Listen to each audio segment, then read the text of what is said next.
Chapter 36. Alicia stood outside of the school, trying to determine how to get back to the bookstore. Kenny stood next to her, his gaze moving between Alicia's still form and that of Retta walking away. "We're going to get lost," Kenny said. "We're not going with him anymore. I won't have him dragging us around as he swindles people that cannot afford it." Alicia finally took off in the opposite direction of Retta. She glanced down at her son to make sure that he was following, then kept her gaze focused ahead of her, acting like she knew what she was doing. "You're going in the wrong direction." Alicia ignored Retta and kept on walking until she realized that Kenny was no longer at her side. She looked back and saw him stopped between the two adults, an uncertain expression on his face. "The bookstore is this way. I just need to make one more stop and then we will head back," Retta said. "We're not going on any more stops with you. I am not going to participate in you taking advantage of all these people. They need help, not overpriced goods." "Trust me when I say that my next stop will have no problem paying." "That's supposed to make me feel better?" Alicia turned towards Retta, still not moving. "I don't care how you feel. This is my job. This is how I don't starve. It is how I make sure all those people you saw today do not starve. It isn't exactly easy to get food around here, and I make sure that they have it. I didn't need you telling me to leave the food for the kids. They haven't paid their bill in over a year, and I keep delivering." "Oh," Alicia said. "Why are you taking us to all of these places anyway?" "I thought you should see what our land is really like. Sadar has been gone too long from the people, and I figured the prince should know." Retta let out a sigh. "Maybe it was all a mistake, but I have one more stop and then I will take you back to the bookstore." Alicia looked at Retta. There was a lingering sadness in his brown eyes. His face fell in momentary grief before he caught himself and put on his usual grin.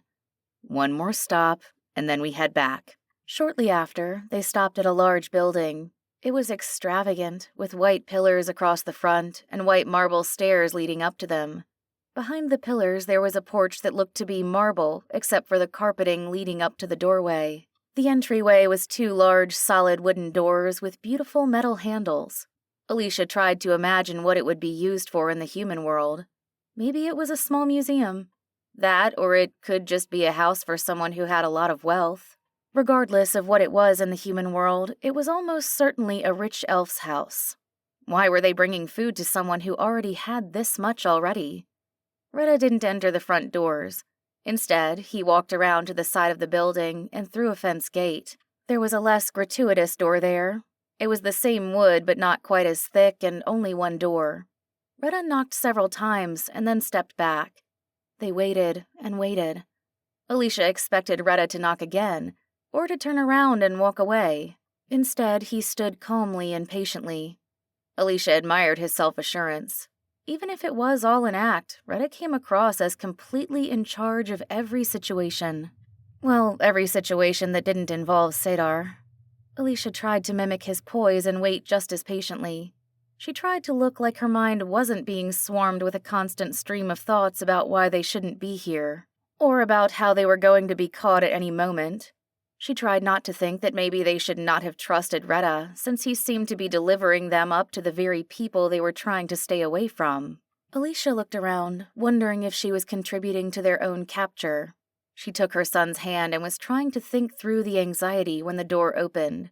She stared at it, willing herself to run, while at the same time telling herself that she had every reason to trust Retta. Finally, the door opened enough to reveal another elf. He was dressed in clothing that was well kept, but did not seem to be as fine. He wore gloves on his hands and had a rag hanging out of one of his pockets. "I have a delivery for the Count," Retta said. The elf gave a nod and stepped aside to let them all in. The house was stunning. There were hand-carved tables and chairs of a rich brown wood. The counters looked like they were brought over from the human world, but they had been adapted for elven functionality. The countertops were granite placed atop thick brown wooden counters. Shelving had been added to the areas that would have housed a fridge and stove in the human world. The kitchen area was larger than Alicia's entire apartment. Welcome to my home." The elf swept into the room. His hands were spread open like he was trying to encompass everyone in a grasp. It caused his robe-like clothing to flare. With his bright coloring, he almost looked like a butterfly. He looked healthier than the rest of the elves they had visited. "I'm so sorry for the wait, but I expected you earlier. There was a visitor that had best not see my delivery. Now what have you brought today?" The man walked over to Retta and pulled the bag off his shoulders. Then he placed it on the table and quickly checked the contents. Good, good, he mumbled. "I may have to go to his new court and I will need to have supplies."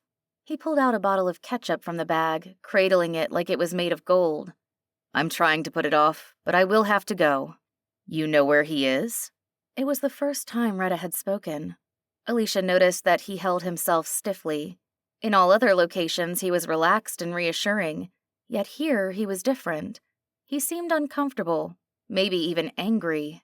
"No, like he would trust anyone with that information. There has just been word that he may be requesting my presence. I've tried to evade the summons for as long as I could, but what am I to do? He is the king, after all." The man turned and looked in Alicia's direction, but his gaze moved right past her and straight to her son.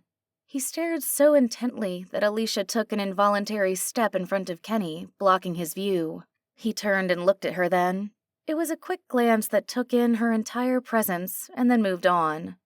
"What have you brought to my doorstep?" The man talked to Retta, but he had moved to better see Kenny. "It cannot possibly be." He turned towards Retta then, his eyes wide. "Does anyone else know?" "There are not many I would trust enough to let them know."